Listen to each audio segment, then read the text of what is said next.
उस रात पूरा गांव सो चुका था। अचानक कुत्तों का झुंड भौंकने लगा। क्या सचमुच इस गली में कुछ है? उसने गांव वालों से पूछा। लोगों के चेहरे उतर गए। तुम क्यों अपनी जान खतरे में डालना चाहते हो? ये गली किसी खेल की जगह नहीं है। मेरे चाचा उस गली से होकर लौटे थे, लेकिन लौटने के बाद वे पागल हो गए। गांव छोटा था, लेकिन उसके किस्से बहुत बड़े थे। हर गली, हर चौक का कोई ना कोई किस्सा गांव वालों की जुबान पर रहता।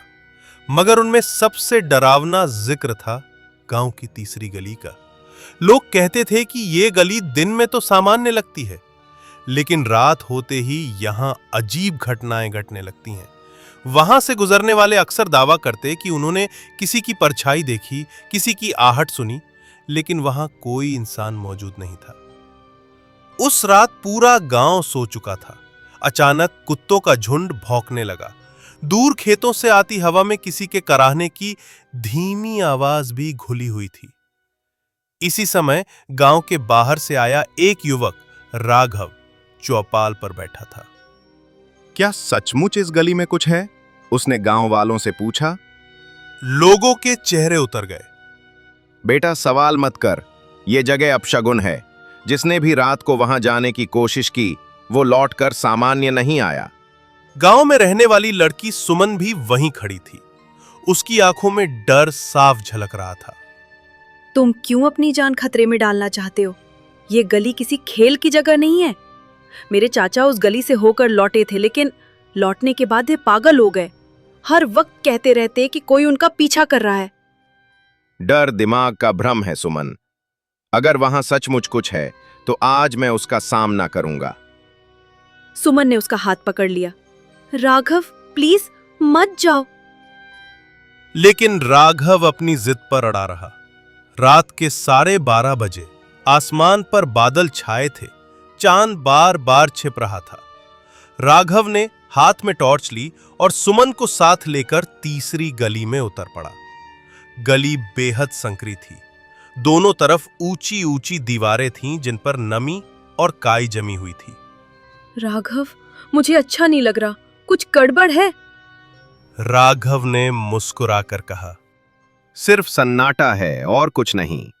लेकिन तभी अचानक पीछे से पैर घसीटने की चरचर आवाज आई। दोनों ने एक साथ पलटकर देखा। गली बिल्कुल खाली थी। वे आगे बढ़ते रहे। गली के बीच पहुंचते ही टॉर्च अचानक बुझ गई। अंधेरा गहरा हो गया। सुमन की सांसें तेज हो गईं। राघव ने टॉर्च थपथपाई, पर वो नहीं जली। उसी समय दीवार पर एक परछाई उभर आई। वो ना तो राघव की थी, ना सुमन की। वो किसी तीसरे इंसान की परछाई थी।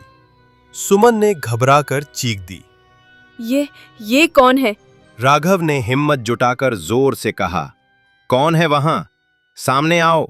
सन्नाटा। फिर एक फुसफुसाहट गूंजी। तुम्हें यहां नहीं आना चाहिए था।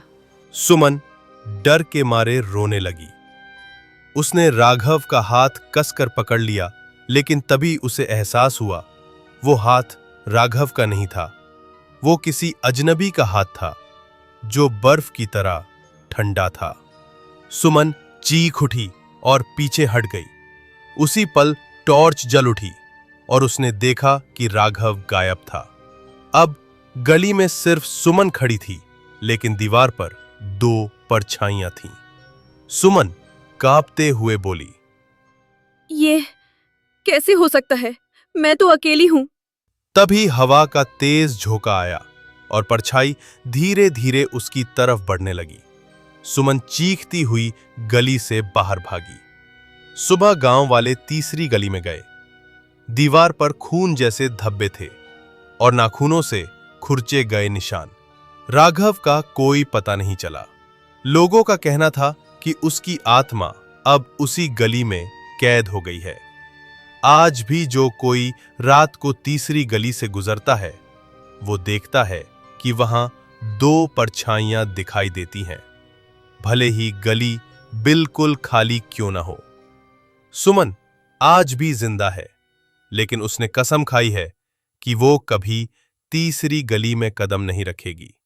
पर अक्सर लोग उसे रात को गली के मुहाने पर खड़ा देखते हैं, जैसे कोई अदृश्य ताकत उसे बार बार वहां खींच लाती हो। क्या वो ताकत राघव है या फिर वो तीसरी परछाई जो असली खौफ है?